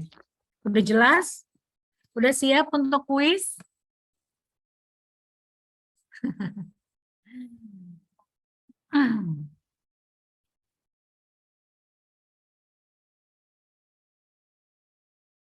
Oke, Ibu. Sambil rapat ini ya, nggak apa-apa. Oke, jadi ada yang mau ditanya nggak atau ada yang belum jelas? Kalau enggak, kita langsung kuis nih. Ya. Izin bertanya, nama saya Uliangun Rahmati. Saya kalau penyakit DBD itu kan turun trombosit ya, Bu. Itu kenapa, Bu? Oke. Jadi nanti kalau kita bahas blood vessel ya, pembuluh darah itu punya yang namanya permeabilitas. Ibaratnya sedotan ya. Kalau sedotan dialirin air, itu kan dia airnya akan tetap di dalam sedotan ya, gitu. Nah, tapi bayangin kalau sedotannya itu punya banyak pori-pori. Nah, pori-pori itu yang namanya permeabilitas gitu. Jadi ketika orang DBD ya, virusnya nyerang si permeabilitas dari pembuluh darah. Nah, jadi yang harusnya dia kompak padat, jadi ada bolong-bolongnya tuh, atau kita bilangnya permeabilitasnya itu menurun gitu ya. Jadi dia mudah untuk pindah. Nah, darah yang harusnya hanya ada di sedotan itu, dia jadi pindah ke sel ya. Pindah ke sel, makanya kalau orang DBD dia bintik-bintik merah ya. Nah, itu karena namanya peteki itu bintik-bintik merah karena darahnya yang harusnya di pembuluh darah dia malah pindah ke sel. Nah, itulah yang membuat trombositnya jadi turun gitu ya. Nah, kelainan itu terjadi karena adanya virus dengue yang memang menyerang dari permeabilitas si pembuluh darah kita gitu. Makanya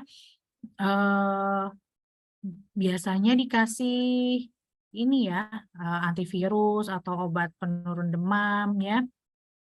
Tapi sifatnya virus itu adalah dia self lysis. Artinya kalau misalnya dia usianya udah sesuai waktunya dia akan mati gitu. Yang penting selama fase itu kita tidak boleh kekurangan darah ya. Karena kalau kekurangan darah itu banyak yang bikin pasien meninggal ya. Ada yang namanya shock dengue gitu. Jadi si pembuluh darah ini kekurangan darah gitu. Darahnya kemana? Nggak, ya dia larinya ke sel gitu ya. Dia nggak ada di pembuluh darah gitu. Itu yang membuat namanya shock. Nanti kalian akan belajar shock. Shock dari dengue atau shock hemoragik. Gitu ya. Jelas? Jelas, Bu. Terima kasih. Oke. Ada lagi? Ini yang tunjuk tangan. Salsabila mau nanya? Iya ya, Bu. Izin bertanya, Bu. Saya Salsabila mau nanya, Bu. Kan katanya darah putih itu kan berbahaya, Bu. Terus saya bingung deh, Bu, kalau misalkan kebanyakan leukosit itu kan bahaya banget ya, Bu. Kenapa leukosit bisa menyebabkan orang sampai meninggal gitu, Bu? Saya masih mikir kayak kenapa bisa kalau misalkan kebanyakan darah putih bisa menyebabkan penyakit lain, terus bisa sampai menyebabkan meninggal, itu kenapa ya, Bu, kalau boleh tahu? Oke, leukosit bukan berbahaya ya, Say. Jadi leukosit itu justru armada perang kita gitu ya. Jadi ketika kita kemasukan benda asing ya, apapun itu ya, mikroorganisme lain, itu justru yang benteng pertama yang nyerang adalah si leukosit itu. Nah, tandanya kita infeksi adalah yang tadinya nih armada perang saya 10 sehari-harinya ya, maka ketika ada musuh ya, ketika ada mikroorganisme masuk, dia akan mengeluarkan lebih banyak ya, jadi bisa sampai puluhan ribu ya. Normalnya kan leukosit itu 10.000 ya. Nah, nanti bisa sampai 100.000 tuh muncul leukositnya ya. Nah, itu bukannya sifatnya jahat ya, tapi dia akan menyerang organisme atau mikroorganisme yang asing. Nah, yang mungkin Salsabila maksud adalah ini kali ya, penyakit autoimun kali ya. Nah, jadi Iya, Bu, sekarang tuh soalnya sampai meninggal gitu saya bingung. kalau sekarang itu ada penyakit yang namanya autoimun. Autoimun masalahnya bukan di leukositnya, tapi autoimun ini dia membaca sel normal menjadi sel yang tidak normal gitu. Jadi dia menyerang tubuh sendiri. Misalnya ya, jantung itu kan organ normal ya, tapi karena adanya autoimun, kelainan autoimun ya, dia akan membaca bahwa sel-sel jantung ini tidak normal, maka mungkin dia akan memproduksi leukosit untuk menyerang ya si jantung seperti itu. Sama ke ginjal gitu ya, autoimun tuh bisa nyerang kemana-mana ya, makanya sekarang terapi autoimun ini sangat ini ya, sangat diperketat dan maju gitu ya, karena ternyata banyak gitu ya orang-orang yang mengalami autoimun. Orang autoimun itu bisa ganti-ganti penyakitnya gitu ya, bisa bulan ini dia yang diserang adalah ginjalnya, padahal ginjalnya nggak kenapa-napa gitu ya. Dia adalah organ normal, tapi karena ada sel autoimun yang membaca dia adalah musuh, maka dia akan bentuk leukositnya tinggi gitu ya. Jadi itu yang terjadi pada orang dengan penyakit autoimun ya. Gitu. Jadi kalau si leukositnya sendiri dia nggak ini ya, nggak jahat ya, justru dia adalah membantu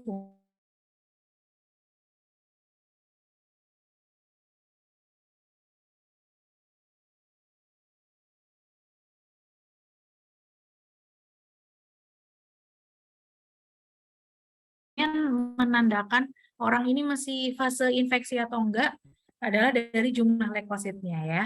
Jadi kalau leukositnya masih tinggi, wah berarti ini kumannya atau bakterinya masih banyak di dalam tubuh kita.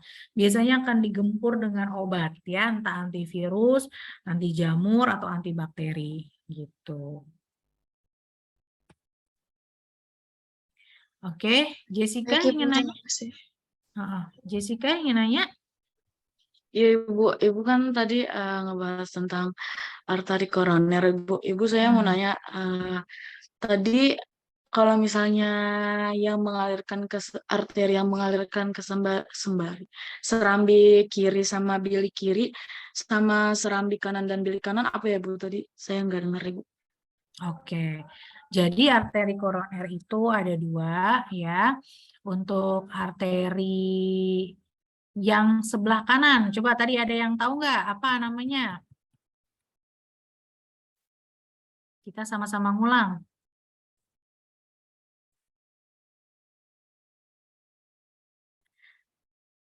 Arteri koronari kanan, itu namanya. Ya, right coronary artery, jadi namanya dia nggak berubah.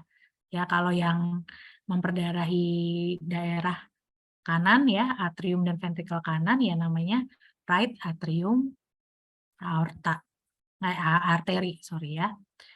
Itu right coronary artery atau arteri koronari kanan. Nah, kalau yang kiri ini yang memperdarahi bagian depan dan bawah ya, jantung sebelah kiri itu namanya left anterior descending artery atau arteri anterior descendant sebelah kiri. Nah, yang memperdarahi daerah belakang jantung itu yang namanya arteri circumflex ya. Jadi jantung kita itu butuh untuk diperdarahi ya, atau dikasih nutrisi otot-ototnya. Karena di situ juga ada selnya ya. Oke. Udah jelas, Jessica? Iya, Bu, terima kasih, Bu.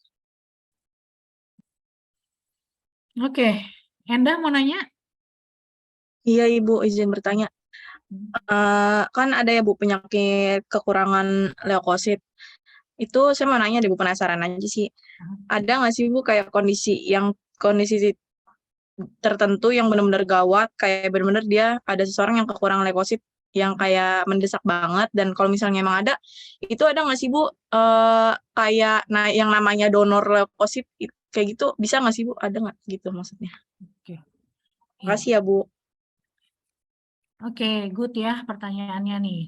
Jadi gini, leukosit ini bisa lemah ya karena penyakit tertentu. Ada yang namanya HIV ya, pernah dengar ya? HIV ya, human apa namanya? Ibu lupa deh. Human immunology ya, virus ya, itu namanya di HIV ini sebenarnya leukositnya ada tapi lemah. Jadi dia tidak bisa menyerang musuh ya dari virus yang masuk. Makanya orang HIV itu biasanya cenderung sakit terus, nggak pernah enggak. Karena dia nggak pernah punya armada perang ya untuk melawan semua bakteri yang masuk. Ya, jadi kalau saya ngerawat pasien ya, pasien HIV itu selalu masuk dengan diare, TB gitu, ganti-gantian per bulan, selalu dirawat karena itu ya, gitu. Nah, ada juga orang yang punya gangguan leukosit dari leukemia ya. Kalau leukemia ini masuknya lebih ke cancer sebenarnya ya. Jadi kansernya di gangguan di sel darah putihnya. Bayangin ya, armada perangnya aja udah kena penyakit gitu ya. Jadi pasti dia juga gampang untuk sakit. Penyakit orang-orang dengan leukemia biasanya juga dia gampang kena penyakit, terutama sariawan itu yang paling sering ya. Oke, terus kemarin tuh COVID ya. Nah, ini COVID masalahnya adalah virusnya itu lebih cepat berkembang biak dibandingkan leukositnya. Nah, jadinya sama-sama kalah ya. Bayangin musuh kita misalnya 1.000.000, armada kita cuma 100.000. Nah, bisa menang nggak? Nggak bisa ya. Makanya ada yang namanya plasmaferesis. Itu donor, yang didonor adalah plasmanya yang berisi sel darah putih dari orang yang sudah pernah COVID. Pernah dengar nggak? Ya, kemarin tuh saat kejadian COVID pada donor sel darah putih. Gitu ya, sel darah putihnya dari orang-orang yang udah pernah kena COVID, karena udah pasti dia udah membentuk sistem imun, dimasukin ke orang-orang yang COVID ya, supaya dapat tambahan armada perang gitu ya. Itu kurang lebih penyakit-penyakit yang terjadi pada leukosit ya, gangguan di leukosit ya. Oke, jelas? Maaf Ibu, jadinya kalau leukositnya ada orang yang kurang leukosit itu bisa ditransfer nggak Bu? Maksudnya bisa didonorin nggak Bu? Iya, tadi bisa pakai plasmaferesis. Oh gitu. Prosesnya, jadi donor darahnya, kalau kita kan taunya donor darah merah ya. Nah, ini prosesnya kalau darah putih namanya plasmaferesis. Gitu. Yang didonorkan adalah sel darah putih dari orang lain. Nanti dari PMI itu dipisah. Sel darah itu kan ada yang, kan tadi ya kita udah bahas ya isinya apa namanya, darah itu kan macam-macam kan gitu. Nah, kalau donor itu ada yang whole package, jadi semua darahnya itu isi-isinya yang tadi ada plasmanya, sel darah merah, sel darah putih ditransfer. Ada yang hanya sel darah merahnya doang yang ditransfer ya. Jadi model-model transfusi nanti kalian belajar tuh macam-macam gitu. Ada yang cuma sel darah putihnya doang gitu yang ditransfer atau di apa namanya didonorin. Gitu ya. Oke, Endah gimana? Iya Ibu, baik. Terima kasih Ibu. Ya. Lanjut. Jessica ingin bertanya? Oke, satu pertanyaan lagi ya, Ibu ingin Jessica sebelum kita mulai kuis. Ayo Jess, silakan.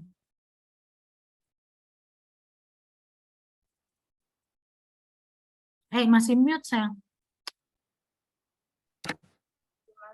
Jadi saya mau bertanya, saya pernah dengar ada penyakit yang cukup langka katanya penyakit hemofilia.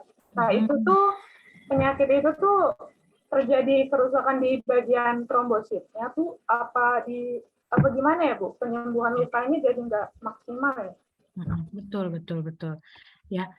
Jadi kalau hemofili ini sel darahnya dia cepat untuk pecah ya, dan susah untuk sembuh. Ini kelainan genetik gitu.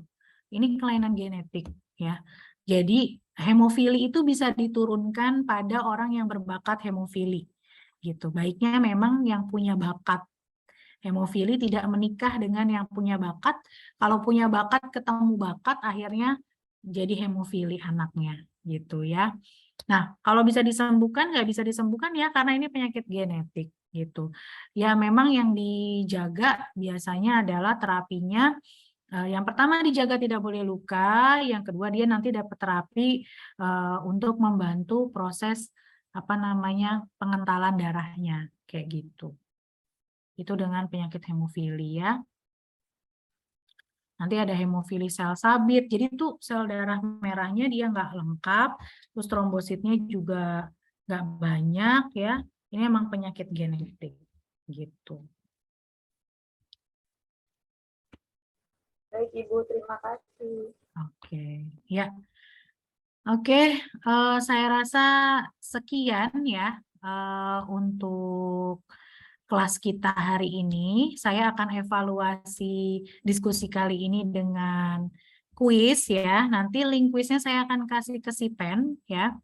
Kalau sudah join semua, nanti baru saya mulai ya untuk kuisnya. Jadi kita off Zoom-nya ya. Kalian silahkan nanti kerjakan kuis masing-masing ya. Oke. Kalau gitu saya tutup dulu ya perkuliahan hari ini. Kita lanjut pindah media ya. Medianya Quizizz. Oke, semoga bermanfaat ya yang kita bahas hari ini. Wabillahi taufiq wal hidayah. Wassalamualaikum warahmatullahi wabarakatuh. Selamat siang semuanya. Waalaikumsalam. Terima kasih, Bu. Nanti link listnya saya share ke Sipen ya. Oke, kita live dulu di Zoom.